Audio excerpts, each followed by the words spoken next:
Welcome back to On Point, Whitney Stakes edition. Ed DeRosa alongside Scott Shapiro talking Saratoga Race Course. And Scott, the big grade 1 for older males. And the first part of the meet is the Whitney.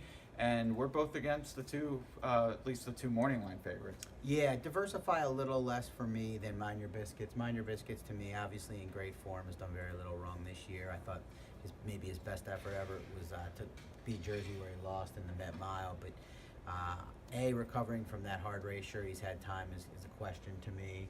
Beat Jersey's also been on the sidelines, so it took a lot out of both of them. But more so than anything is the two turns. Even his mile races have been at one turn.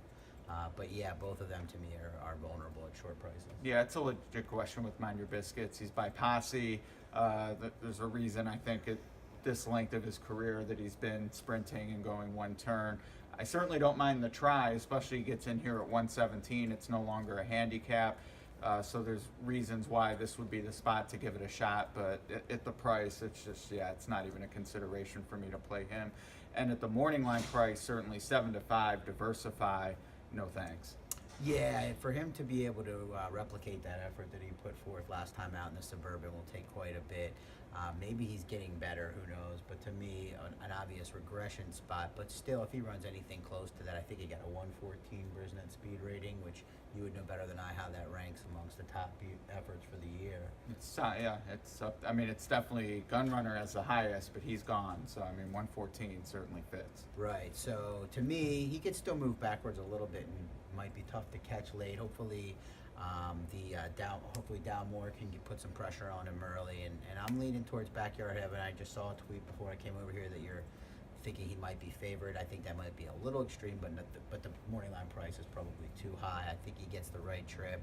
Definitely forgiving of his effort under the lights at Downs After Dark. It was very hot that night. It's a unique environment.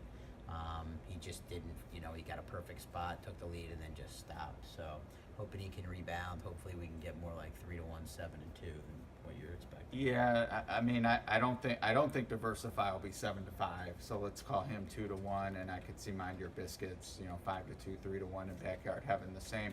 He's already beaten a 2017 Classic winner in Always Dreaming in the Alysheba Churchill. Now he can maybe beat the Belmont Stakes winner from the same barn and year in Taprit. And he's absolutely my pick at 9 to 2, and I would, if bookmaking were available here, I would bet him at 9 to 2 to win the race. Yeah, I just finished writing a blog that will be up in a little bit on Twinspires, and I made a similar statement. If he's 9 to 2 or anything close, I'll be all in on him. So yeah, and hopefully, I mean, I could see taking a shot at underneath, trying to maybe sneak Good Samaritan or Taprit underneath.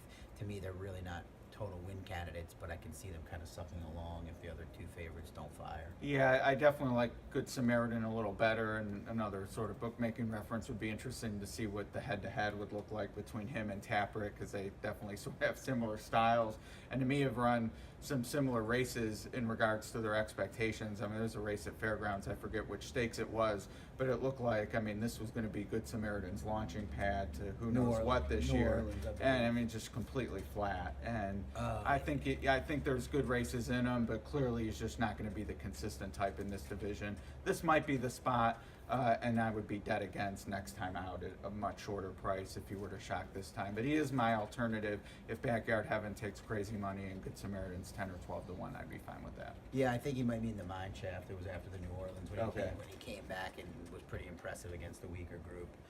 Came back. I mean, I'm with you. I thought Good Samaritan was a horse that you could give a big look this year to be a 4-year-old. They could be right at the top of the division. Maybe, like you said, he'll run back to one of his big efforts. He did run big in the Jim Dandy, but we know that field was not quite the same, level that we had hoped it would have been. So to me, he's a horse that could run on late. Has proven he can run over the Saratoga surface, which some horses struggle. Taprit's winless, and you have to hit the board. So that's a question, but yeah, I'm going to lean heavily on Backyard Heaven, and in terms of maybe a B-type ticket for horizontals, I'll play against Mind Your Biscuits with a couple options. All right, there you have it. We're on the same horse for the Whitney. Backyard Heaven absolutely at the right, the morning line price, and if he gets hammered, I'll look a little more toward Good Samaritan, but definitely should be a good race, and set up for a Woodward showdown, perhaps. Yeah, hopefully, and a solid day of racing. Test right before it, I believe, and just those 11 race Saturday cards at Saratoga.